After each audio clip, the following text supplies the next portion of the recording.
Cable TV Uttar Pradesh देख रहे हैं आप। आज इस स्पेशल स्टोरी में बात होगी आगामी यूपी विधानसभा चुनाव की।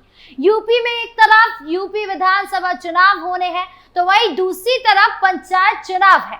इसी को लेकर अभी से प्रमुख पार्टियों ने तैयारी शुरू कर दी है तो वहीं दूसरी तरफ बयानबाजी का दौर भी जारी है। सीएम योगी को अपने 80-20 के फॉर्मूले पर भरोसा है तो वहीं दूसरी तरफ अखिलेश यादव को अपने पीडीए फॉर्मूले पर भरोसा है।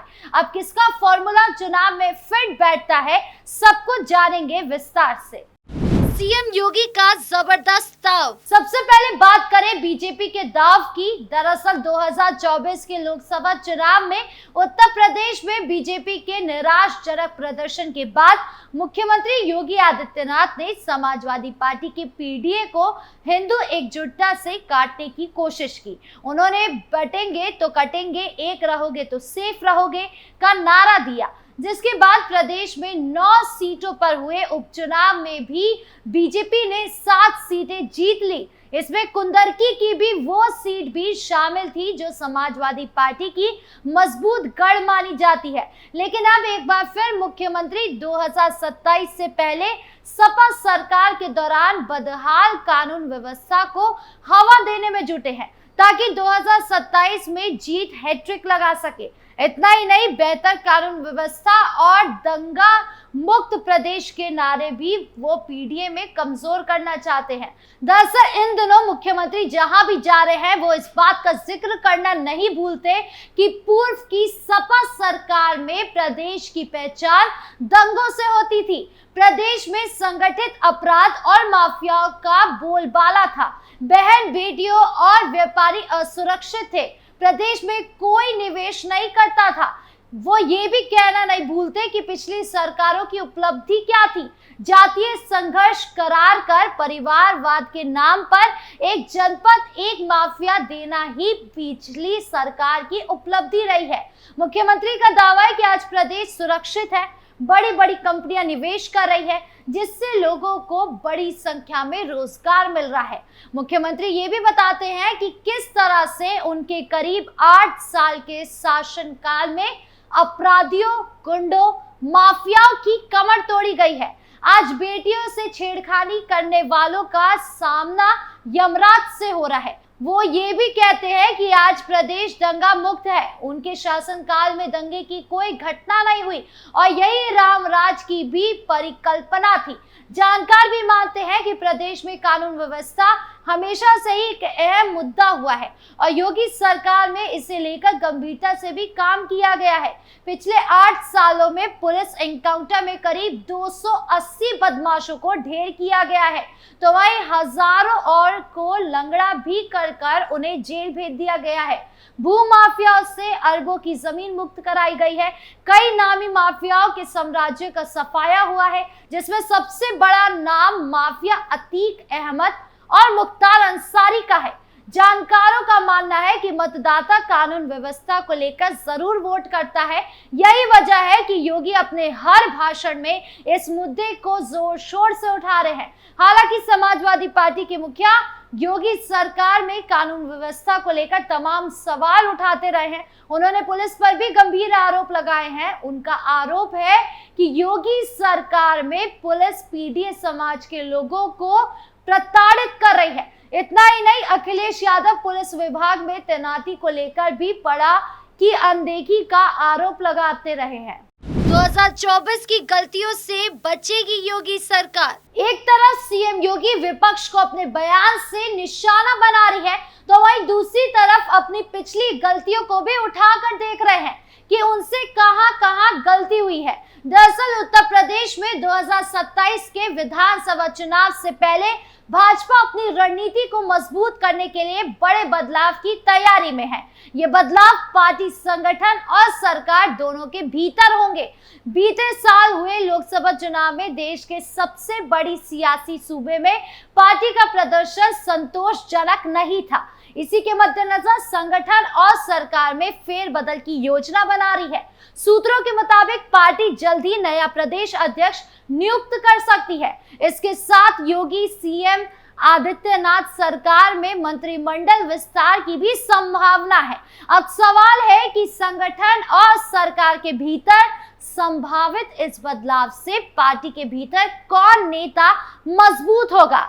उत्तर प्रदेश में बीते लोकसभा चुनाव में बीजेपी का प्रदर्शन निराशाजनक रहा। राज्य में उनकी सीटें 62 से घटकर 33 रह गई। इस हार ने पार्टी को अपनी रणनीति पर दोबारा विचार करने के लिए मजबूर कर दिया। खासकर समाजवादी पार्टी के पीडीए पिछड़ा दलित अल्पसंख्यक रणनीति ने बीजेपी को कड़ी टक्कर दी है। लोकसभा में सपा नेता 37 सीटें जीतकर राज्य में सबसे बड़ी पार्टी बनी थी।